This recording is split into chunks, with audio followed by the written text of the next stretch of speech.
सदियों से एक प्रश्न भक्तों के बीच चर्चा का विषय बना हुआ है। जब भी राधा रानी और माता लक्ष्मी का स्मरण किया जाता है तो मन में स्वाभाविक रूप से ये जिज्ञासा उठती है कि क्या दोनों एक ही है। क्या राधा रानी वास्तव में माता लक्ष्मी का ही स्वरूप है या फिर इन दोनों का अस्तित्व अलग अलग है। ये प्रश्न जितना सरल दिखाई देता है उसका उत्तर उतना ही गहरा है, क्योंकि इसका संबंध केवल दो देवियों से नहीं बल्कि स्वयं भगवान विष्णु और श्री कृष्ण के दिव्य स्वरूप को समझने से भी है। यदि इस रहस्य को समझ लिया जाए तो वैष्णव दर्शन के अनेक कठिन प्रश्न अपने आप स्पष्ट होने लगते हैं। सनातन धर्म में भगवान विष्णु और भगवान श्री कृष्ण को अलग अलग देवता नहीं माना जाता। श्रीमद् भागवत महापुराण में भगवान श्री कृष्ण को स्वयं पूर्ण पुरुषोत्तम कहा गया है और भगवान विष्णु को उनका ही ऐश्वर्यमय स्वरूप माना गया है। ठीक उसी प्रकार जिस प्रकार भगवान के अनेक रूप है, उसी प्रकार उनकी दिव्य शक्तियां भी अनेक स्वरूपों में प्रकट होती है। इन्हीं शक्तियों में सबसे प्रमुख है श्री, भू और लीला शक्ति। माता लक्ष्मी और राधा रानी के संबंध भी इन्हीं दिव्य शक्तियों के रहस्य से जुड़ा हुआ है। वैष्णव आचार्य बताते हैं कि माता लक्ष्मी और राधा रानी दोनों भगवान की अनंत शक्तियों के दिव्य स्वरूप है। दोनों किसी साधारण देवी की तरह नहीं बल्कि भगवान की सनातन शक्ति है। इसलिए ये कहना कि एक बड़ी है और दूसरी छोटी या एक दूसरे का स्थान ले सकती है, शास्त्रों के अनुसार उचित नहीं माना जाता। दोनों का प्राकट्य अलग अलग लीलाओं और उद्देश्यों के लिए हुआ है। अब प्रश्न उठता है कि यदि दोनों भगवान की शक्ति है तो उनमें अंतर क्या है।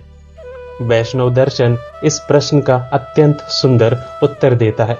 माता लक्ष्मी भगवान विष्णु की श्री शक्ति है। वे ऐश्वर्य, समृद्धि, वैभव, सौभाग्य और दिव्य मर्यादा की अधिष्ठात्री मानी जाती है।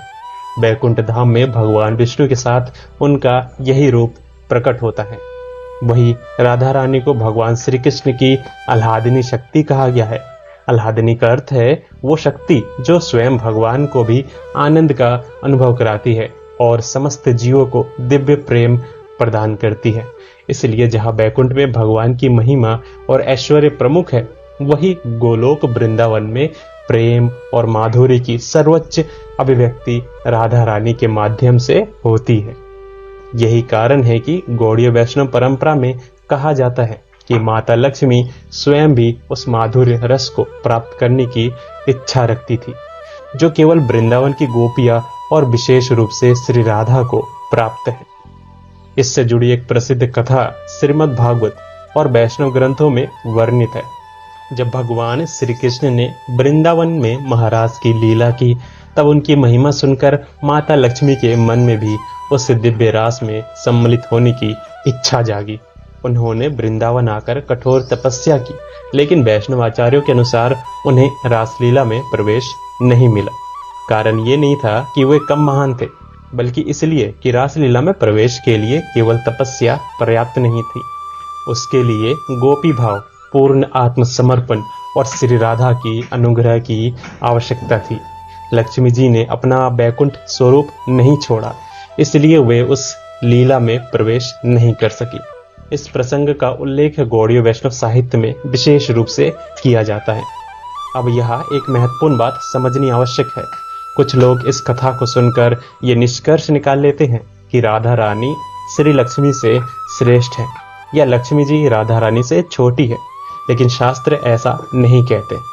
वैष्णव आचार्यों का मत है कि दोनों में कोई विरोध नहीं है।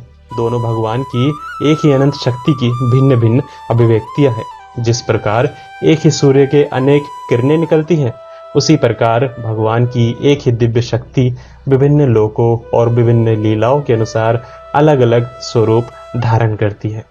ब्रह्मवैवर्त पुराण और गौड़ीय वैष्णव ग्रंथों में राधा रानी को समस्त लक्ष्मियों का मूल स्वरूप भी कहा गया है।